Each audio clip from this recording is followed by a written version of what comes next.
Hey guys, what is going on? Marky Sharky here, back with another video. Now today we are doing the GCSE results predictions video.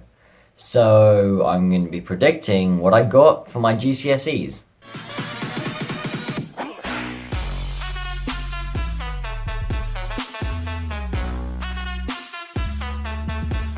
Now the grading system for GCSEs has changed from the A star to what is it? From the A star to G to the 1 to 9. So I'm going to tell you, before we start the video, I'm going to tell you a little bit about what the changes are. Okay, so I'm on my computer and I'm just going to read out to you like a little description that there is on the CGP website, who know their stuff, so this should be accurate. So the new courses are more challenging than ever, with all the exams set at the end of year 11. There's even a new 9-to-1 grading system where grade 9 will be reserved for the very top tier of students. So U is still a U. I don't know what U is. I think it's like you didn't do the exam, something like that. You didn't even try. You just didn't fill anything in. I don't know what U is, but so 1 is equal to a G. Then you've got F is slightly below a 2. Let's just skip to C4. C4 from Fortnite. So C4 is a pass, right? So anything below that, I don't even know why they have grades below that. Like, you either passed or you didn't, right? So then you have a 5, which is just less than a B. And then you got the B, obviously, from last time. And then there's this 6. So 6 is a bit better than a B. Like, kind of in between a B and an A, but it's more towards the B. Now, the 7 is, a low 7 is comparable to a low A. So 7 and A are kind of the same thing. And then A star, the bottom half of A star is an 8, and the top half of A star is a 9. So that's the new grading system. And it also says, coursework and practical assessments play a much smaller part in the new GCSE courses, which means most of the marks are won or lost in the exams at the end of year 11. No pressure. So yeah, as you can see from that, they are definitely harder. The new GCSEs are definitely harder, but people do say they better prepare you for A-level, which I guess is kind of good, except from all the GCSEs that you're not actually taking for A-level, in which case you just learn extra stuff that you're not actually going to need to know, which is... I'll start with the GCSE predictions now. So, maths. I'm going to do it starting what I think I got the highest, going to what I think I got the lowest. So yeah, we'll start with maths. I'm doing double maths for A-level. Wait, where is it? Where did I put the thing? Where did I put the cheeky bugger? This is my... It's back to front for you, isn't it? One sec. This is my maths homework for the summer. And I really can't be bothered. I only have like a couple of weeks to do this now because I've been procrastinating, and I really can't be bothered. It's just there's so much to do, and you have to do exam papers at the end. Oh, it's a bloody lot of homework. It's 50 pages as well. Look at that, 50 pages. So yeah, that's my maths homework for the summer. So you'd hope that if I'm doing double maths A-level, then hopefully I'm quite good at maths. So for maths, I would say that I am quite good at maths. And I'm going to say that I think I can get a 9. I think I'm capable of getting a 9. And all of the practice papers I did get a 9. These are my maths revision stuff. This is my exam practice workbook. So they had some... I didn't actually manage to get through the workbook because I ran out of time. But I did do the 2 practice papers at the end. So I did them just on scrap paper, nothing special. But I did them just before my exam just to see what I would get. And in the first paper, I got 89%. 86% is a 9. So 89 is greater than 86, so I got a 9. That was the first paper I did. That was actually quite a while before the exam. And let me find the second paper for you. And the second paper, actually, I think it's somewhere else. It's behind this. Come on. There we go. This is the second paper, I think, right? Second paper, I got 96%. And 86% is a 9. And look, the mistakes were really silly mistakes. So like this one, when you times by -1, I forgot that you have to change the direction of the inequality sign. So that was just one silly mark that I lost. This says -2 though. Where did I lose another mark? Oh, I lost 2 marks for that. Okay, I lost 2 marks for that. So that would have put me to what, 98 or something. And then what I do here, think I did something stupid here. But yeah, it was... Oh, here I misread my own handwriting. Here there was a 5. It was an 8, but I thought it was a 5 because I wrote it badly. Like, I don't know if you can see that. It's not zooming in on it very well. But basically, if I get my pen... Like, so you know an 8's like this, right? Actually, that's a really bad 8. An 8's like that, right? I was doing it quickly, so I kind of did it like that, I guess. And then a bit more like that, and it looks a bit like a 5 like that, but that's actually an 8. So I misread it, and all the calculations were wrong, but technically that was right. And that's the sort of thing that I couldn't be bothered to check this because I was lazy. That's the sort of thing where if I'd have checked it in the exam, I would have got that mark right. So that's no problem. And in all the homeworks and all the exam papers that I was set by my maths teacher, I did manage to get a 9. So I don't see any reason why I shouldn't get a 9 in the exam. I mean, obviously there's pressure in the exam, and there were some questions where I know I didn't get full marks. I know that I didn't get the right answer, but I'm sure I did get some method marks because I was sort of getting close, but then there was just sort of like a step that I was missing, and so I didn't get the answer. But anyway, so yeah, that's maths. And honestly, like, I think I've got a lot of potential with maths. So if I don't get a 9, then, like, it's always worth retaking. Like, I know I have to go through experience of going through exams again. That's really not something that I can be bothered to do. But if I'm doing maths for A-level, double maths for A-level, then I have to revise like this. This is maths revision anyway, so, like, I'm going to be revising for it anyway, technically. So I might as well just give it another shot and see what I can do, and then maybe I'll get a 9 the second time round. And, like, on Oxford's and Cambridge's websites, they do say that if you take a retest, they understand that you can have off days. If you take a retest and get the 9 the second time, or get a higher grade the second time, then they'll take that as your grade because they understand that you can have an off day. So, yeah, that's an option. We'll have to wait for the results for that to happen. Okay, so next up we have the sciences. So we've got chemistry, physics, and biology. So chemistry and physics, I'm doing these all together because I think they all sort of went sort of similar to each other. So I am doing chemistry and physics for A-level. So if I don't do as well as I hope to do in them, then, like, the same thing with maths. I can always do a retest on them because I'm going to need to know this stuff anyway. I might as well revise it now than later and get the opportunity to do a retest and get a better mark in my GCSEs. But biology and chemistry, they actually went really well. I'm really happy with how they went. I went into the exam thinking I'd do good, but I was nervous. And I came out, I was really happy. Questions were really good. There were some questions, obviously, that I know I didn't get right, but, like, that's because I knew I didn't get them right. But sort of, it's a sort of thing where, like, I think I might be coming out with false confidence because, like, you think you got it right, but that's because you think you put the right answer down, don't you? So maybe you haven't put the right answer down, and maybe it'll come back and it's wrong.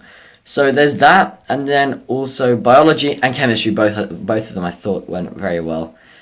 Physics, I think was a hard one because I didn't do enough revision, like, throughout the year. In fact, I barely did any revision.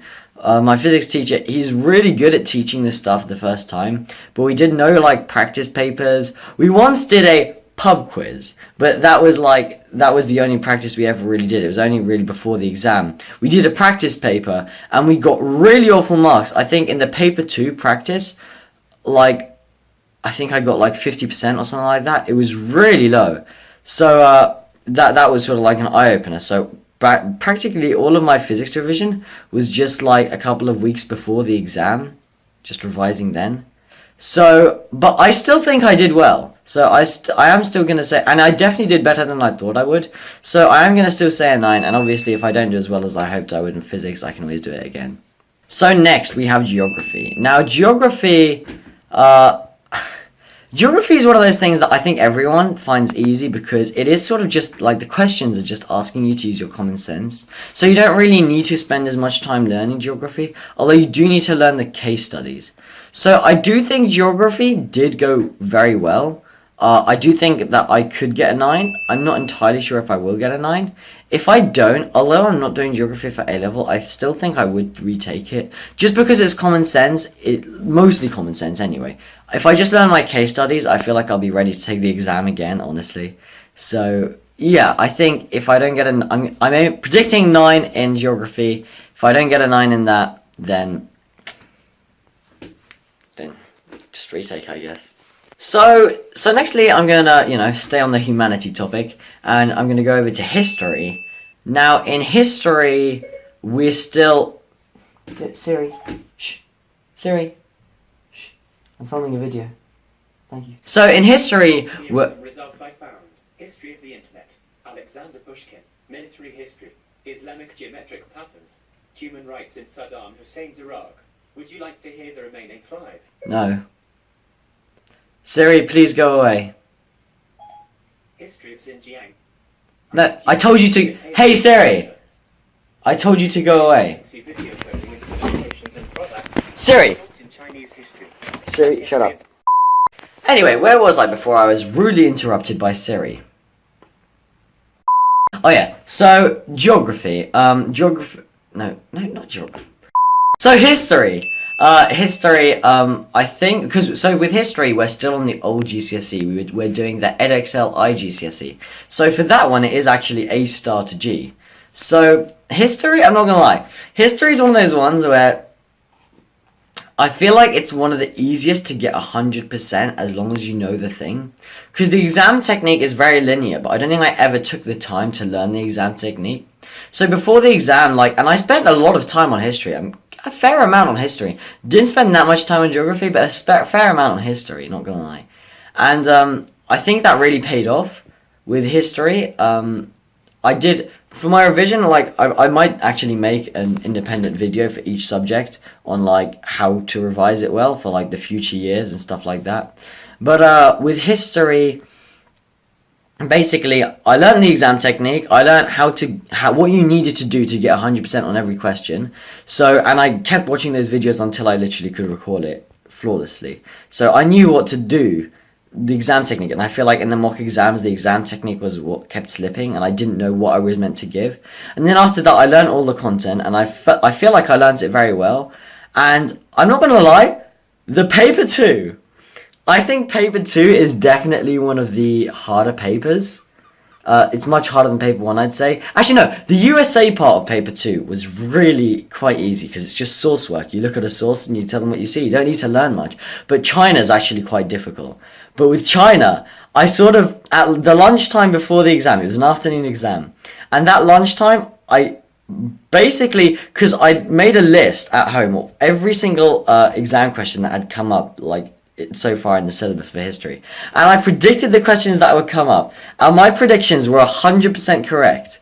I think one of the options for one of the questions was the 100 Flowers campaign, and I was fully prepared on that. So I talked about the 100 Flowers campaign, stuff like that. I'm pretty sure I got full marks on that question, because that's one of those things that I just really liked, and I learned it very well. There was that one question, which was about the Hungarian crisis. I never liked the Hungarian crisis.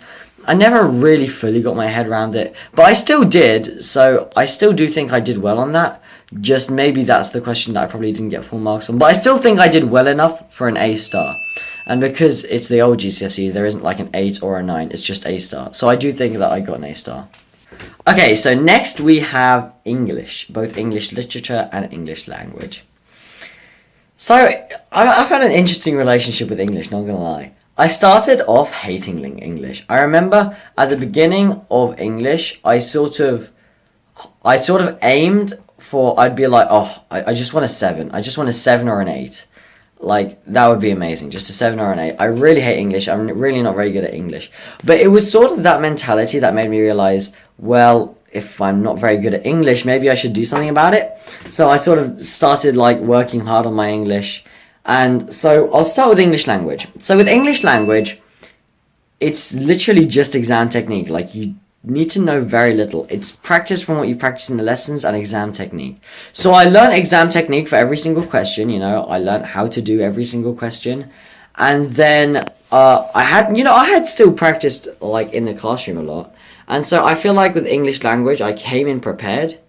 And English language. English language was the one where, okay, so one of them, there was this story, right? One of them, you have to do a creative writing of, fiction creative writing. And basically, my teacher, he came up with, it's actually a really good idea. Basically, you pre-make a story, and you come up with the idea beforehand, because coming up with the idea of the character, the plot, stuff like that, that's the hard stuff. So he made us come up with the idea before, and I actually came up with a really uncliche. He really likes the word cliche. He really hates cliche. Just stay away from cliche. So I came up with this idea about a story, and it's like a magician and stuff like that, and I thought it was a really good story. He really liked. Normally, like, my English isn't that good, but that story he really liked. So and luckily enough, it was like the story was like, write a story about when something unexpected happens, which is like, so say I have my story, right, and I'd be like, okay, someone asks me, Mark, pick a question for your creative writing, any question, and you can have that question. Imagine if someone could say that to you, and you could just pick the question. That would have probably been more or less the question I would have picked. So I think the creative writing on that went so much better than I thought it would. The first half of the paper, I think, is the easier part. I think is the creative writing normally I struggle with, and I felt that went really well. So I think with English language, I think I actually got a 9. So I'm really happy with English language. English literature. So English literature. Okay, so English literature, you have to learn a lot of things. You have to learn quotes, stuff like that. And I'm not personally a big fan of literature. I hate reading. I really don't like reading. No, I don't hate reading. I hate reading books. I think, for me, books are incredibly boring. I wish I did like reading books because, like, it's meant to be good for you and stuff like that. But I just don't really enjoy reading. And so English literature, like, I just couldn't really, like, I did it, but it was just such a lot of effort, the exam. So I do think I did well in that. I kind of hope I got a 9, but I'm not sure if I did get a 9, so I think I might get an 8. And, you know, I'll take an 8. I'll take an 8 on English literature, because there was a lot to learn with English literature. And I felt like I'm kind of glad I spent the time learning the other stuff, because the other stuff's more important to me than English literature. Language is very important, like day-to-day life for the rest of my life. Day-to-day life for the rest of my life? Sure, why not? But English literature, like, when am I going to need to analyze books when I'm older? Like, that's one of those skills that I just don't think that it's too important to me. So I kind of don't mind the fact that English literature I might not do as well. And last and least by far, Spanish. So, I used to love Spanish. I used to really love Spanish. In fact, I used to think I was really good at Spanish. Then we did a mock exam.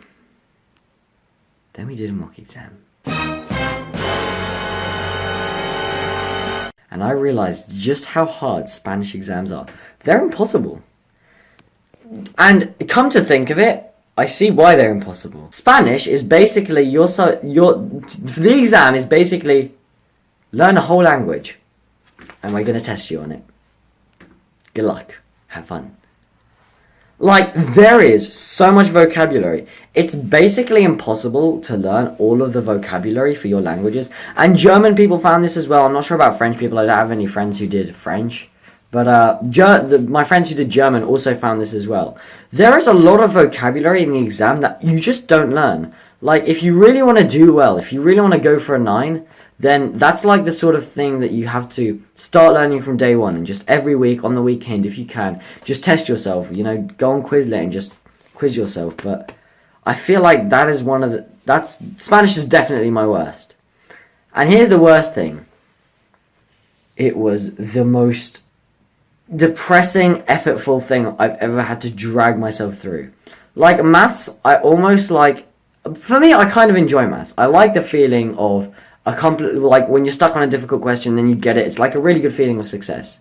Spanish, I do not have that at all. Spanish, for me to revise 1 hour of Spanish took so much willpower. Like, you would not believe how much willpower that took from me. Like, I did one listening Spanish exam. It is like a mock exam. I did a mock exam, my first ever Spanish listening mock exam, like a week before my exam. Wow. About 10 minutes through, I wanted to kill myself. I wanted to go to sleep. Like, seriously, I wanted to go to sleep.